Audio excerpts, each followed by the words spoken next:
Moss catch. Yeah, a Randy Moss Brady catch. to Moss, backyard style, throw it up there, let the big athlete go get it. Yeah, there's a little bit of that. Mossy, not Moss, Mossy.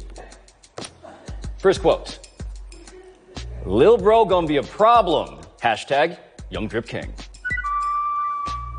Tweeted LeBron James about his Lakers teammate Brandon Ingram after an impressive preseason performance against the Kings last night. LeBron also said Ingram is, quote, a very special talent. So, Bo, did you get excited about Ingram in the way that LeBron did last night? I mean, this is interesting. The boy's beard ain't even connected yet. And LeBron is seeing the potential and where this whole thing can go. I empathize with that. Well, I'm curious as to what it'll be for Brandon Ingram to not be like the guy on the team, because they tried to use him a bit at point guard before. I've not been sure at with his frame, right? Like what he can do as a number one option in the league. But this idea that he becomes the second guy, right? The fact that he is the other guy, that is interesting to consider. Take some weight off of him, and that could be what unlocks the best of him. Yeah, I think LeBron is intrigued by him as a point guard, which does raise questions for how they rotate in Lonzo Ball, how that hierarchy works out. But they put his locker next to LeBron's. They know that he is, they have assets, but this is the asset. This is the most valuable guy they got. And it reminds me, LeBron James is, he founded a school, but he is the principal of a sort of school here. He is the guy who can not just educate, but inspire this kid to be, someone worth joining up with. Well, the difference between this and the circumstance with Kyrie is that he got to Kyrie after Kyrie had already signed an extension, right? Like Kyrie is like, this is my team, and LeBron was like, nah. Nope. Right? This is a case where I think he's probably dealing with guys that are more in line and willing to deal with LeBron coming in and being big brother in that way. So it'll be interesting to see how it plays out. Next quote. That's one thing I noticed about Cleveland sports. You guys are very wishy-washy. Said Brown safety Jabril Peppers on Wednesday. Now, yesterday he was asked about it and realized it was time to do some apologizing. Let's get to this apology. Obviously, I wasn't talking about the fans as a whole, just more so the environment of an NFL franchise. I love the Browns. I love the city of Cleveland. I love how passionate the fans are. And part of what I get is my fault. I'm not playing up to, my potential. And, they see that as well. So, you can't fault the people for, feeling how they feel. You just got to take it with a grain of salt.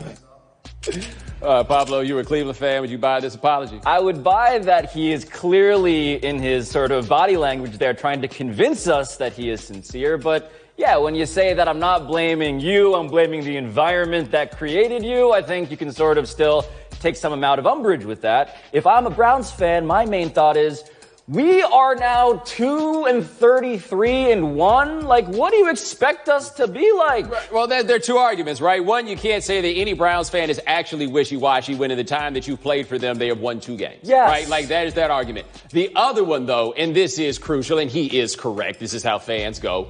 Get a little glimmer of something good, they're ready to go to the Super Bowl. You lose one game, they taking it right back to the toilet bowl, right? That is how it works, and he is correct. This idea, though, that fans are offended by somebody calling them wishy-washy as though somehow it is some statement to the goodness of your character and soul, your dedication to a losing operation, I don't get that. Be wishy-washy. In fact, if you are still a Browns fan, I got questions about why you ain't quit that yet. Yes. I used to root for a football team. I quit that narcotic when the quarterback got caught fighting dogs. And you know what that saved me from? The worst Super Bowl collapse of all time. Because they wished, and I washed on up out of there. Like, I'm sorry. If you are still a Browns fan, I don't care what nobody says about you. You deserve it, because you ain't got to do that. Now, if you're Jabril Peppers, though, the thing that I think he can take offense at, real offense, is the fact that apparently some of these fine people in this photograph behind us, they seem to be coming up and walking up on him and getting a little bit too personal with their critiques. No. Once you walk up on somebody, he's allowed.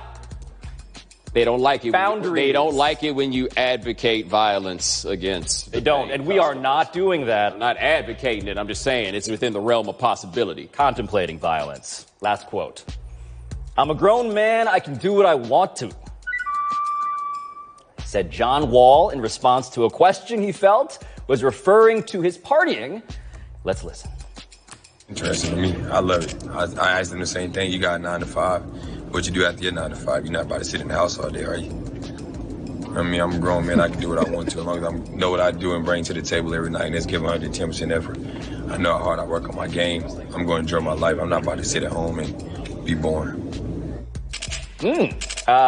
Is John Wall being a little too sensitive about the people whispering that he may be partying too much? Well, I mean, they are bringing it to him, right? Like, now, he also has this problem going for him here. If we can draw attention to this picture that we have right here, this picture on the screen. His face looked a lot fuller in that video that we had right there, right? Yeah, right, in a place rounder. where people start questioning your dedication when that sort of thing happens. But I get where he's coming from. People stay cracking on athletes. You shouldn't be going out at night. Who the hell are you to talk to me like that? Yeah, I am not in favor of our employer, let alone random people surveilling my activities and casting aspersions on them. However, I do think, as an increasingly older person, that I want to stand up for the value of sometimes being boring. Like, being boring at home is kind of good. Right, I don't mind that. But he doesn't want to be that. So what point are you making? Well, my point is that there are some forms of not being boring that can be a little bit beyond the pale, right? Like, is the condition the morning after going to be an issue? Sometimes it is, not always. I'm just saying, like, sometimes sit home and water your plants like I do and revel in life that way. You can download the High Noon podcast on Apple Podcasts or the ESPN app, Bomani's too. I also have one, just in case you were wondering. At AutoZone, we know batteries. Is drained one? No problem.